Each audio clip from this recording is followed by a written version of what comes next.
Within the anti-trafficking movement, it is wildly popular to rescue people or save someone. And when you look up the definition of rescue, it really is saving someone from harm. But it doesn't really explain what the long-term consequences are of saving someone or rescuing someone. And this as a concept is been proven to be harmful for so many decades. And yet, when you hear about the horrors of trafficking, it makes it easy to override the practicality, the thoughts that these are people too, and just swoop in with a cape. So, hi y'all. Welcome to Horrors Do It Best. It is a business podcast. My name is Jess Rich, and that we are in the first 12 episodes where I am sharing my journey of really eliminating the stigma I had around my own life and story, because I was trafficked into the sex industry as a minor and then became an empowered sex worker for a number of years. And that was actually where I got my foundation of business. So after these 12 episodes, we are going to be interviewing amazing whorepreneurs who have done awesome things in the world of business. So thank you for joining me on this journey. I hope you come along. So there are really obvious power dynamics that happen in a rescue. But where this really starts to go wrong is that many of the people who are quote unquote rescued never wanted to be rescued. They weren't waiting for someone to show up and arrest them, because that's what actually happens the vast majority of the time. Rescue operations are normally done by two organizations. One, either law enforcement, or two, predominantly faith-based organizations who just want to save the children. So I understand that both groups have good intentions. They don't want people to be abused, and so they are trying to help them. But the world is built on good intentions gone awry. So what happens when a person is rescued? It actually shifts the power from the trafficker to whoever it is doing the rescuing. The person who is the victim of the crime doesn't have any power or control over whether they're being trafficked and then whether or not they're in whatever program they've been locked up in. Because as it stands currently within the US, the best way to keep someone safe is to lock them up. And in the majority of cases, that means they receive a criminal record that they didn't have prior. In fact, according to an article I found, they said 90% of the agency's clients have a criminal record tied to their trafficking experiences, and most have never been arrested before they were trafficked. It is absolutely insane that we are giving people criminal records. And I'll tell you this, prostitution is also a sex crime. And so if you're being arrested for sex trafficking or you're being arrested for prostitution, solicitation, those are sex crimes. And depending on the jurisdiction, you could be required to file as a sex offender. But first, I want to go back and look at Operation Reclaim and Rebuild. I just did some real basic research this morning, and it's amazing how easy it is to find contradictions if you just look a little bit deeper.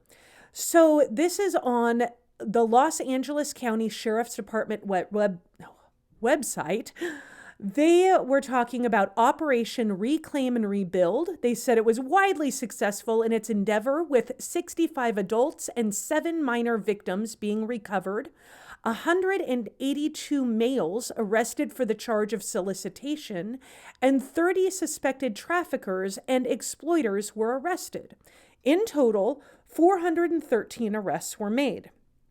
So they make 413 arrests. Almost half of them are people just trying to buy sex, and 65 of the people who were sex workers. Now, it doesn't explain why they were there. So we don't know if they're willing and empowered sex workers. We don't know if they're trafficking survivors. We don't know any of their story. We just know there's 65 adults and 7 minors. This operation happened in February during the Super Bowl because they're saying that the Super Bowl brings more trafficking to town.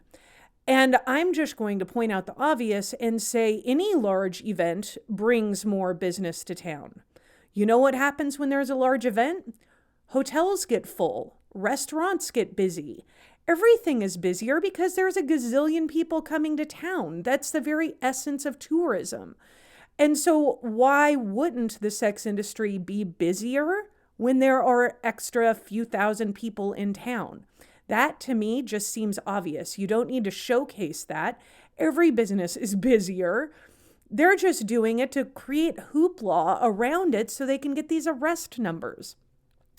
So this happened February. The article on the website is February 15th, 2022. Now, 2 months later, when is this article written?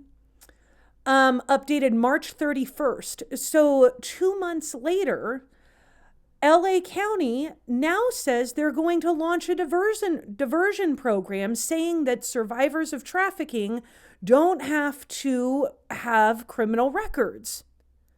So those 65 adults who were arrested during this Operation Reclaim and Rebuild, they now have a criminal record when they didn't prior because the diversion program, 1, hasn't even started yet, and 2, these operations have been going on for well over a decade.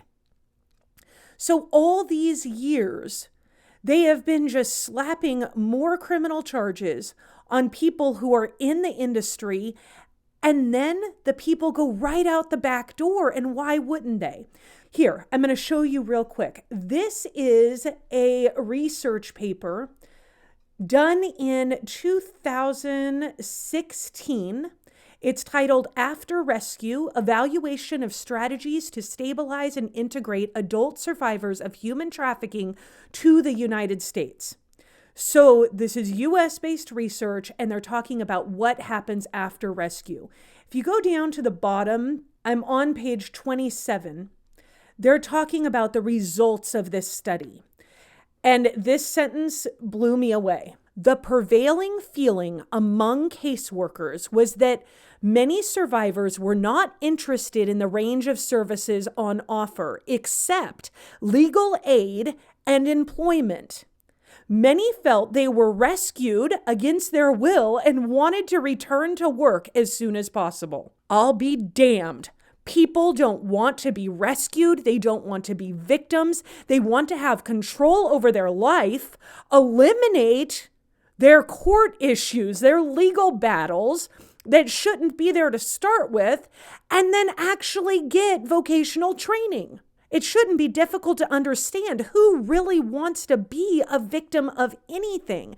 This is why when you look at the research of rescue and rehabilitation programs, do the research because the failure rate is almost always in the 90 percentile. If your restaurant, if your counseling, if your coaching, your consulting had a 70% failure rate, would it exist? No. It's because those are businesses and they have standards that you have to live up to. But within nonprofits, there are no oversight. And so they're somehow given permission to have failure rates that are absolutely insane because they can continue getting money through grants and pity party victim-centric donors. Everyone wants to feel like they're doing their part to save people. And yet when we go deeper and realize that the people who are being saved are walking right out the back door because what they actually want is empowerment, yeah, sign me up for that rescue. Would you please give me a criminal record, lock me in a program, tell me everything I've done is wrong, never mind the fact that I survived, so I can hear it now. But what about the children? What about the children? Right? That was my instinct too. So first, the children have been making adult decisions for a very, very long time. Who are you or I or anyone to tell them that they didn't do it, quote unquote, right? I think they did do it right because you know what? They survived. And a lot of people didn't. In fact, they can probably tell you stories about people who didn't survive, and yet they're still there. So what about the children? They have done an amazing job surviving. Shouldn't we honor them for that? And then help them find the best them that they can be? Now, I know what you're saying again. What about the children in the last episode where we were talking about families who traffic, children who were bred into it, people who don't know anything different, and there's entire communities of children being bred for the purpose of being sold? Okay, let me let you in on a secret with them because it's so profound and so simple. There's always a matriarch. Why can I say always? Because the dudes who are like controlling the shit, they're not the ones doing the cooking and cleaning. Can you see that? They're like, yeah, I'm making all this money and I'm doing all this shit and I have whatever's blessing. I'm going to go scrub the kitchen floor. There is a woman somewhere who knows a lot of shit and doesn't like how she's being treated and won't leave until all of the people can come with her. That woman is there. She knows shit, and she's cooking, she's cleaning, she's doing her best to maintain. But when organizations or law enforcement come in and do a raid and rescue, what happens is they only get part of the children. They only get part of the people because you know what? They're smart. They've got people scattered all over the region. And you're not going to find them all unless you have someone on the inside. Wouldn't it make the most sense to work with the matriarch, to work with the person who is holding it all together?